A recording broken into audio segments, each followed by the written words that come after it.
পবিত্র হজকে সামনে রেখে মক্কায় প্রবেশে বিধিনিষেধ আরোপ করেছে সৌদি আরব। 23 এপ্রিল থেকে মক্কায় শুধু হজ যাত্রীরাই প্রবেশ করতে পারবেন।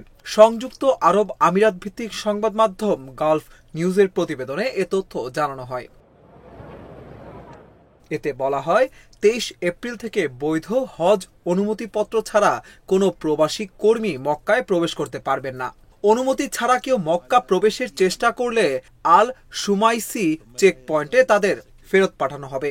তবে যাদের আবাসিক অনুমতি বা ইকামা মক্কা শহর থেকে ইস্যু হয়েছে তাদের ক্ষেত্রে এই বিধিনিষেধ প্রযোজ্য নয়।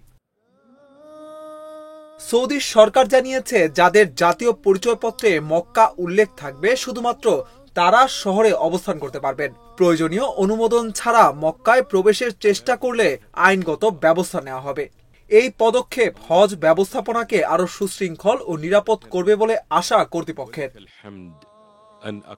ইসলাম ধর্মের 5টি স্তম্ভের অন্যতম পবিত্র হজ। চলতি বছর 20 লাখেরও বেশি হজ যাত্রী পবিত্র হজ পালন করবেন বলে প্রত্যাশা করা হচ্ছে।